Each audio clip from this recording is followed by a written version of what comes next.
The official Hall of Fame ballot sent out today, and a good part of the logjam is finally over, or at least the logjam has moved to the newly configured version of the Veterans Committee.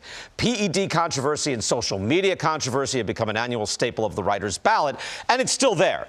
But this year, it can finally take a bit of a backseat to actual historical analysis. Let's do some digging in. There's no perfect solution, right? Many say they cheated the sport and their fellow competitors. Others chose to judge them solely by their performance on the field. But Barry Bonds, Roger Clemens, Sammy Sosa all had their careers judged by those who covered them.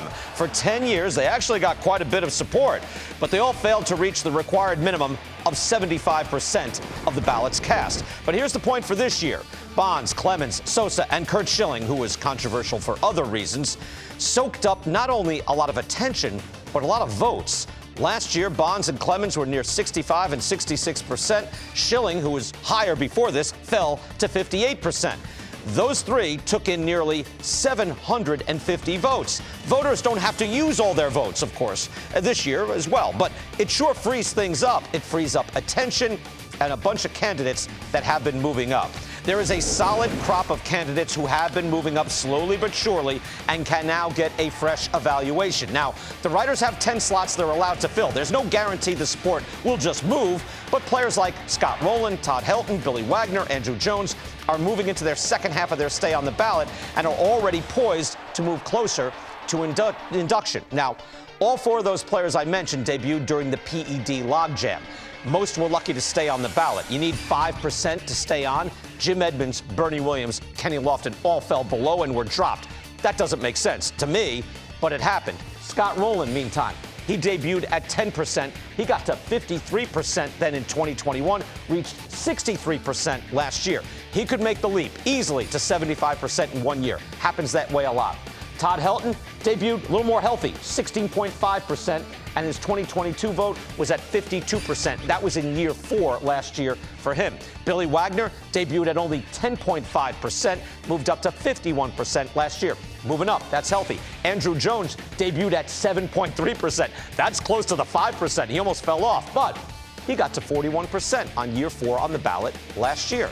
I'd also like to point out one more player with one more opportunity. 10th and final year for Jeff Kent.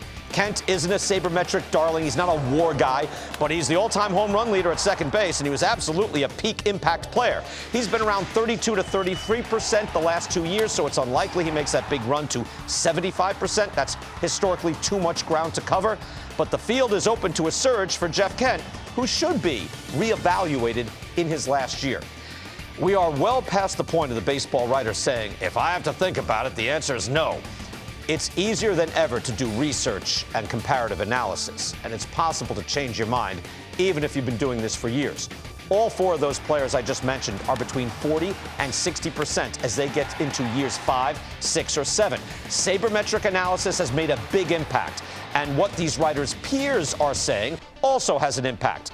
Larry Walker, Edgar Martinez, Mike Mussina, Tim Raines are all now in the Hall of Fame. They were all inducted by the writers as well. But take a look at this.